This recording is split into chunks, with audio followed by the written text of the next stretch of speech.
everyone, and welcome to another episode of Mommy and Me, a digital series created for moms to share their stories, experiences, tips, opinions, and just about anything motherhood related.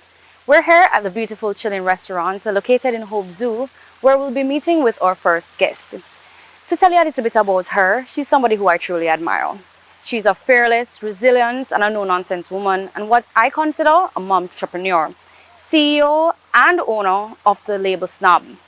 Come on, guys, and let's go meet and have a conversation with her. Let's go. Hello, hi, how are you? Hi, It's nice to see you, and thank you so much. I'm very excited about this meeting. So, guys, this is my guest, Crystal Marshall. And like I said, she's the owner and CEO of the label Snob.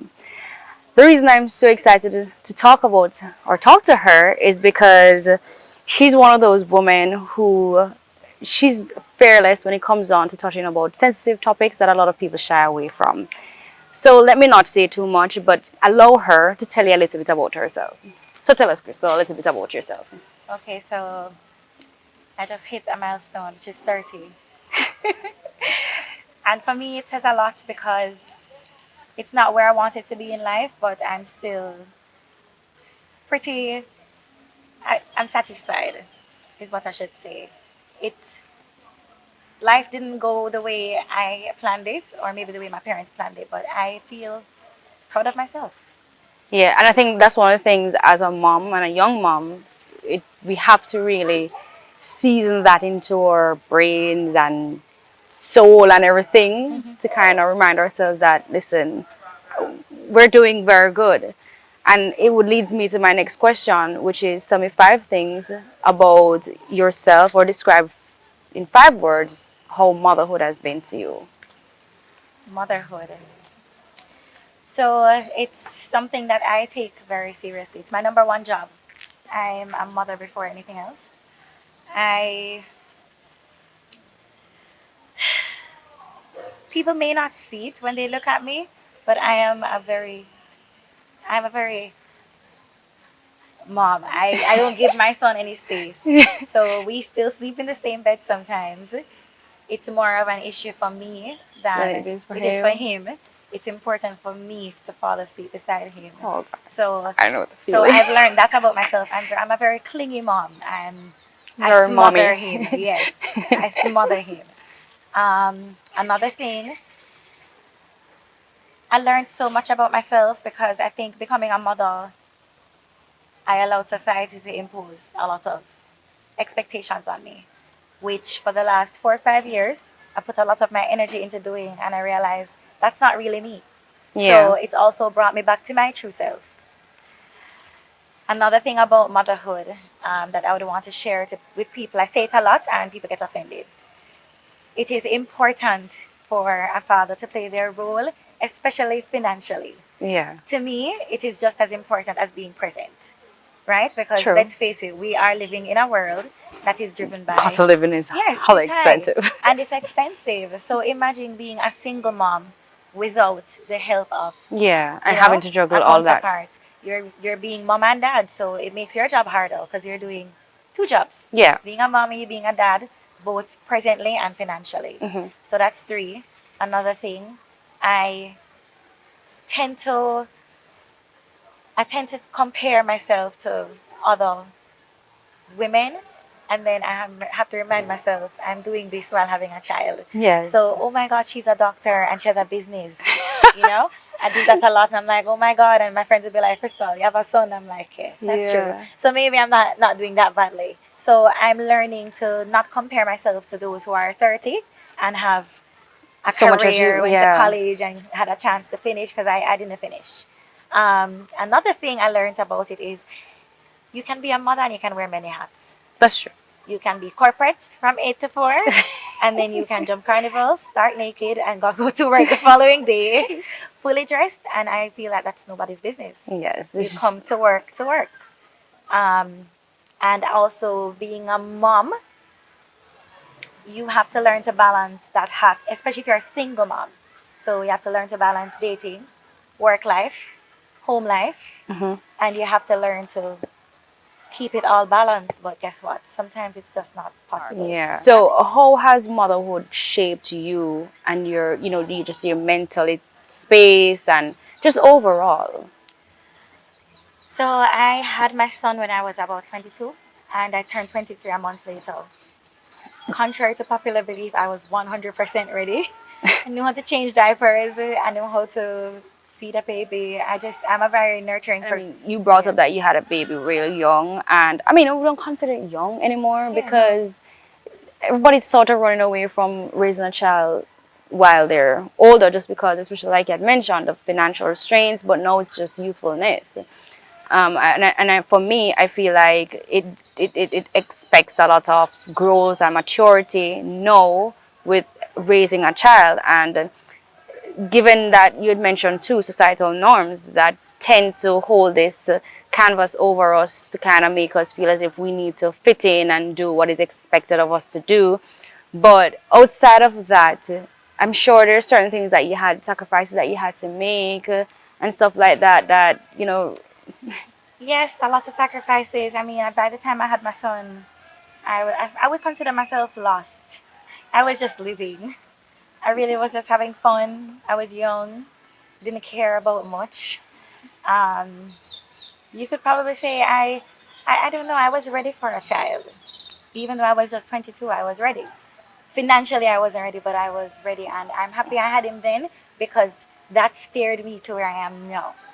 And I'm so glad you brought that up because I felt like it's something, I feel as if it's something I can totally relate to. And whenever I have this conversation with a lot of people, I keep saying that, it's not the path that we've created for ourselves, because then we would have told you otherwise as to how we would want, well, now that you're 30, you don't expect something different to be happening for you at 30. And for me, the same.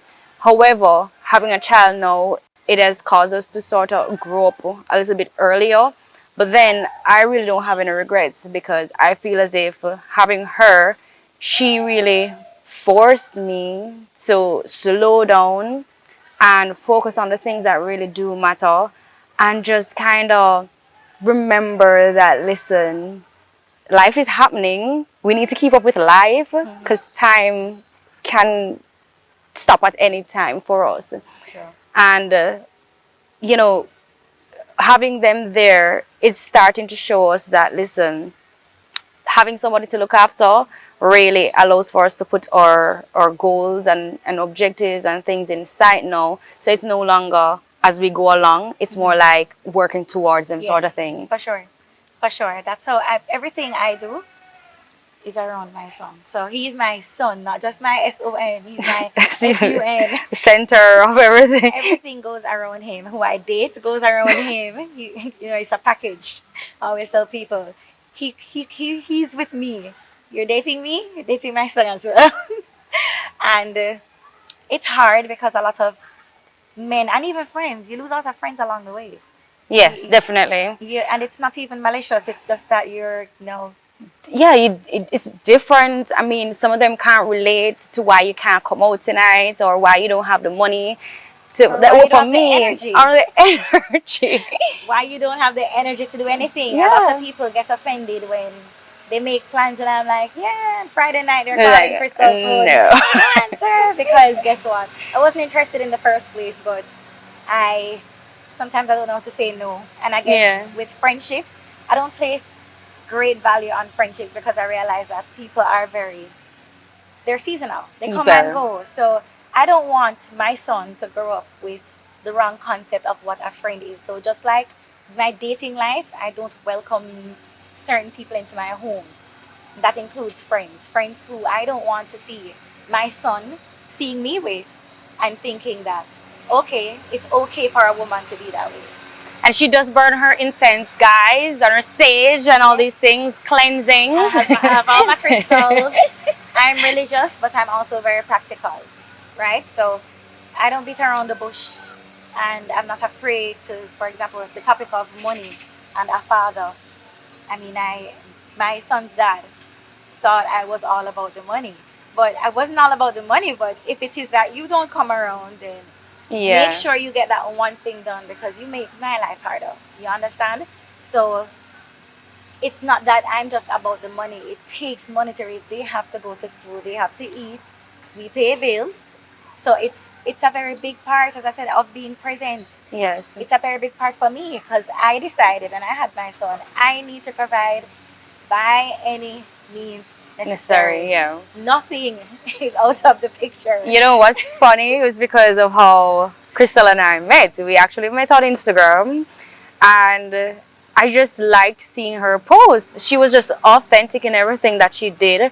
Her captions, the things that she said. I just, it just showed that, listen, this is a no nonsense woman, a woman who's not afraid to speak her mind. It might have gotten her into a little trouble here and there, but I'm going to allow for her to speak on it because these are some of the conversations that we've had off air, and I'll allow for her to just speak on it just because I think that there are other women who share similar stories, and this is why we came up with Mommy and Me, because we want people to feel as if they're not alone. There are other people here who have the same struggles and go through the same things that you did. I remember from one of our conversations, Crystal, you were telling me that you lost out on a job opportunity because of the things that you were posting about, which was your real life. There were things that were happening in your life that you just talked about. I mean, you weren't bashing anybody, you weren't being rude or anything. You were just being truthful. And sometimes the truth really does hurt, not you, but other people Others. who take offended to it. So tell us a little about that. I think people are afraid of anything that is different, basically. Um, my it was my first job. I grew up seeing my mom not working, so I thought it was okay. I said I want to be a housewife when I grow up, right? And I want to be taken care of. But then I had my son, and I realized, wow, I need to get my direction Shit. order. Yeah, we can say shit. I need to get my shit together. And for the first maybe a year and a half, I was just living. I'm like, I'm taking care of him as a baby. I'm under the dry at the hairdresser. He's breastfeeding. I had a good a family, I would call it, Yeah. where I did my hair. So they didn't care if I brought my son and if he threw the rollers around. So I'd have him under the dryer, fast asleep. I'm fast asleep sometimes too. Um, I got my first job because I thought that, Crystal, nobody's going to take you seriously if you're not dressed up in suit and tie and heels and stockings going to work from Monday to Friday. You need to get a job. But then I realized that a job is very hard to find, and as a single mom, you find a job who is going to watch the baby. So you go from being a full-time mom and needing nobody to oversee him, unless you're going to party, of course. And then I had this constant need for somebody else, and I don't have a supportive family. So they were out of the picture. Yeah, So no and that's something you grandma. talk a lot about Yes. as well. No grandma to watch. I mean, his father's family was not involved, so that was out of the picture as well. So, Crystal, you brought up about family and not having your family support. I'm from a very family-oriented background, so I've had the help of my parents, my sisters, my cousins, because we're so tightly knitted. That's how I grew up. And for me, I can understand how important that is in raising a child and a family. But based on listening to you, I can hear that that wasn't the same for you. And it sort of was like an anchor holding you back because for some things that you needed help with, you never really had that. And that's why I started working so late. I mean, I would have loved if at 3 months everybody else could just bounce back, but I had to be a stay-at-home mom until my son was 3. Yeah, because I didn't have anybody to watch him. I didn't have the money to pay them to begin with. So I also grew up in a very tight knit family. We were a nuclear family, so we weren't necessarily close to extended, but they were there. But my family in itself, my parents, I realized that my mom basically she was imposing upon me her experiences as a mother. Growing up, she did not have the support. So it was like, oh, you go get pregnant, you're going to take care of that baby yourself. Oh. So even though she was living in the same house, I couldn't do anything because nobody wanted to, I couldn't even bathe. Mhm. Nobody wanted to watch the baby. No, that's your baby. We didn't get you Oh. pregnant. That's what they would tell me. So I would have to wait. I remember nights I'm like, I'm bathing at 12 o'clock because he's up until 11 something, and I can't put him down on the bed because he might roll off, Oh. and I can't put him on the ground because he might go to a plug. So my whole knee was put off until 12 o'clock, 11 o'clock at And night. I mean, having your mom there, because I'm not saying this to compare either, but I can see how important it would have been, because right as I had my daughter, my mom came up and spent the first week with me. So she pretty much gave me like a crash course, and an intro crash course into a lot of things. And she literally gave me that week off, but still she was slow Present. in, yeah. So, I mean, how is it for you, like jumping into motherhood and not having that real, support from your mom to help you or help guide you through Not that? not only did I not have the support of my mom, I also didn't have the support of his dad. And I Oh, had a C-section. And when he was born, his APGAR score was a 9, but for some strange reason, they wheeled him off the NICU. So I didn't get to cradle and hold him. I was asleep for a long time after the surgery. And when I finally woke up at about 1 o'clock, they allowed me to go, and then I could see him in the nursery. But I saw him before they took him away. Um, it was hard, but I didn't think about it. Like, I look back on it, people ask, when I hear people complaining about, oh, I had a C-section, I'm like, I had to be holding a baby and cleaning and, doing everything at the same time and trying to figure out, what am I going to do with this thing? Like, was I ready? I started questioning myself, and I'm yeah. realizing I really don't have any help because I thought my mom would have been more helpful. But she was also experiencing a lot with my dad. They were breaking up. So in retrospect now, I don't really blame, I don't look back on Yeah. anything and say, I wish they had been. You know why? Because it helped me to do what I wanted to do on my own. No, I know I own none of that.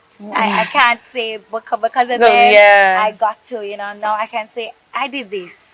I was present from day one. I took a taxi to the hospital to have my baby. Oh, wow. Exactly, and I to think a friend picked me up, just feeling sorry for me, a guy. Oh, God. And he was like, and I said, I don't even have a fan at home. And he took me somewhere to buy a fan. And he bought me the fan because I also didn't have any money. Oh, And wow. I was living on my own at the same time. So um, it was rough. I mean, it was rough, but when I saw my baby, Everything changed. everything was just like, I was like, look at this beautiful Ooh. baby. My God, he's mine. I also didn't want a boy, but But we yeah. had some tough times, so I'm very happy I got a boy because I couldn't have a little girl sleeping on the floor. Oh, wow. Because when I eventually moved out of my dad's house, I went back after I had my son. I was there for about a year and a half. My mom and him, they had broken up by that time, so the house was pretty empty. When I went back, my mom was there for about 2 months. Um, and then he told her she had to leave. It was my sisters and I, and my sister wasn't the older one, she wasn't very helpful. The younger one was very helpful, but she was also like 6. So she Yeah. would be the one who would more hold him for me so I could quickly bathe. And my sister, who was, basically my parents created two sides. So my Oh, sister was on my mom's mom's. side, and they thought I was on my dad's side, but no, I was on my side. Trying to figure my life That's out. wow. I don't care about anything but my baby, and I'm trying to figure it out. So they kind of played sides, and because of that, it created a divide. There's a division in the house because of that. But when he was 1.5, a little bit after my mom left, obviously my dad and her, they both moved on to other people. So my dad started seeing somebody else who came to the house and became very, I don't know, uncomfortable with the fact that because his dad had started to come Come there back. Okay. basically every single day. After work, he would be there. Um, then after my wife, my mom, my dad's, who is, well, they're married now. So his then girlfriend, she moved in, and then things started to change. And I realized, okay, maybe It's I time can't stay to. here. It's time to go. But at the same time, I didn't prepare myself for it because my dad didn't give me a heads up to say. Oh. So it kind of just was thrust upon me. Okay. and I had to move out. Because that's one of the things as moms, we need to release ourselves of these chains and things that we allow ourselves to be weighed down with. I mean, live, stop living by societal norms and Mental whatever. slavery. Exactly. Yes. People will do and say things to make you feel bad, but never feel bad about being a mom. It's a privilege and it's an honor having a child and children to look after, and it's something that you should cherish and make no apologies for. Today we spoke to Crystal Marshall, and I'm so grateful she took the opportunity to come and share with us. I am so happy that she got a chance to share her stories, and I'm sure many of you can relate to a lot of what she said. If you want to share your stories, you can send us an email and ensure you include your contact information. We'll be more than happy to have you on our series, just telling us about all that you've gone through and just some tips and just your opinions on some topics that a lot of people want to hear about. We're building a community of moms where we can just talk freely without apologies and forget everybody else in the world. So, we have a lot more coming up in our series, and I can't wait for you guys to see who next will be on our Mommy and Me series. So, stay tuned and keep up with our social media pages for more exciting information and especially to see who's coming next. Thank you guys, and I look forward to seeing you on the next episode of Mommy and Me. Bye.